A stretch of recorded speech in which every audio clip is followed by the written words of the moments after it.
Hello hi. Last video பார்த்தீங்கன்னா நம்ம customised label and book covers பார்த்துருந்தோம். அந்த வீடியோ நிறைய பேருக்கு ரொம்பவே யூஸ்ஃபுல்லாக இருந்திருக்கும். இந்த வீடியோ பார்த்தீங்கன்னா நான் ஃபர்ஸ்ட் க்ரையில் ஸ்கூல் பேக் தான் ஆர்டர் பண்ணியிருந்தேன். இந்த பேக் எனக்கும் ரொம்ப பிடிச்சிருந்துச்சு, கேயுஷ்க்கும் ரொம்பவே பிடிச்சிருந்துச்சு. அதோட ரீசன் என்னன்ட்டு ஃபைனலாக சொல்கிறேன். அண்ட் இது பார்த்திங்கன்னா நம்ம பேபி ஹக்குன்ற ப்ராண்டில் தான் வாங்கியிருந்தோம். அண்ட் இந்த கலர் காம்பினேஷனும் ரொம்பவே சூப்பராக இருந்துச்சு with blue and red. So ஒரு நல்ல கலர் காம்பினேஷன் அண்ட் வாட்டர் ப்ரூஃபும் கூட. அண்ட் இதோட 3D மாதிரி நம்மளால அந்த இமேஜை டச் பண்ணி ஃபீல் பண்ண முடியும். அண்ட் ரொம்ப ஷைனிங்காகவும் இருந்துச்சு. இது ஆக்சுவலி பார்த்திங்கன்னா ஃபுல் ஓப்பன் ஜிப் தான். பட் நம்ம இதை நீங்கள் எல்லாருமே யூஸ்வலாக என்ன திங்க் பண்ணுவோம், ஃபுல்லாக ஓப்பன் பண்ணால் மேபி புக்ஸ் எல்லாம் கீழே விழ சான்சஸ் இருக்குது.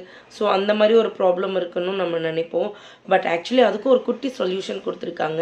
இந்த குட்டி பட்டன் கிளிப் மாதிரி இருக்கும். இது 2 சைடுமே கொடுத்துருப்பாங்க. அது நம்ம லாக் பண்ணிட்டோம்னா நம்ம ஜிப் வந்து ஹாஃப் தான் ஓப்பன் பண்ண முடியும். எப்படி நம்ம யூஸ்வலாக பேக் ஓப்பன் பண்ணும்போது ஹாஃப் ஓப்பன் பண்ணுமோ அப்படி தான் ஓப்பன் ஆகும். அண்ட் கீழே பார்த்திங்கன்னா நல்லா ஒரு 4 வந்து ஸ்டாண்ட் ஹோல்டர் மாதிரி இருந்துச்சு குட்டியாக. ஸோ தட் நம்ம பேக் கீழே வச்சாலும் அது ரொம்ப ரப்பாய் கிளாத்லாம் ரொம்ப பீல் ஆக ஆரம்பிச்சிடும் போக போக. ஸோ இது வந்து அதுலேருந்து கண்டிப்பாக ப்ரொடெக்ட் பண்ணும். அண்ட் கீழே பார்த்தீங்கன்னா கொஞ்சம் போர்ட் மாதிரி இருந்துச்சு. மேபி அது என்ன மெட்டீரியல்னு தெரியல, பட் அது கிளாத் மட்டும் கிடையாது. அண்டு பின்னாடி பேக்கோட பெல்ட்டும் பார்த்திங்கன்னா ரொம்ப சாஃப்டாக இருந்துச்சு அண்ட் நல்லா இருந்துச்சு கேரி பண்ணுறதுக்கு. அண்ட் முக்கியமாக சொல்லணும்னு பார்த்திங்கன்னா கிண்டர் கார்டன் ஸ்டூடெண்ட்ஸ்க்கு பார்த்தீங்கன்னா ஒரு 11 inch to 12 inch bag size கொடுக்கலாம். பட் கிரேட் 1, கிரேட் 2, கிரேட் 3லாம் பார்த்தீங்கன்னா 14 இன்ச் ஓகே. 16லாம் கொடுத்தீங்கன்னா ரொம்ப பெருசாக இருக்கும். அண்ட் இது உள்ளே கூட பார்த்தீங்கன்னா ஒரு எலாஸ்டிக் மாதிரி இருக்குது.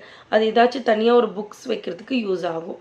அண்ட் சைடில் பார்த்தீங்கன்னா 2 சைட்லையுமே பாட்டில் வைக்கிற ஹோல்டர்ஸும் கொடுத்துருந்தாங்க. ஸோ அங்கே நம்ம பாட்டில்ஸும் வச்சுக்கலாம்.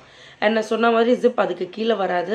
உங்களுக்கு ஃபுல்லாக வாஷ் பண்ணுறதுக்கு ஃபுல்லாக ஓப்பன் பண்ணணும்னு நினச்சிங்கன்னா அந்த பட்டன் ஓப்பன் பண்ணிக்கலாம். அண்ட் ரொம்ப ஸ்பேஷியஸாக இருந்துச்சு. உள்ளே நிறைய புக்ஸ் வைக்கலாம். பட் நம்ம கேரி பண்ணணும், அது மட்டும் தான். பட் புக்ஸ் நீங்கள் எவ்வளோ வேணாலும் கேரி பண்ணலாம். அண்ட் அதே மாதிரி இது நான் ரஃப் நோட் கொடுத்துருந்தேன். ஸோ ரஃப் நோட் நம்ம தனியாக இருக்கணுன்றதுக்காக நான் அந்த எலாஸ்டிக் சொன்னேன் பார்த்தீங்களா, ஸோ அதுக்குள்ளே இன்சர்ட் பண்ணிவிட்டேன். ஸோ தட் அவனுக்கு எடுக்கிறதுக்கும் ரொம்ப ஈஸியாக இருக்கும்.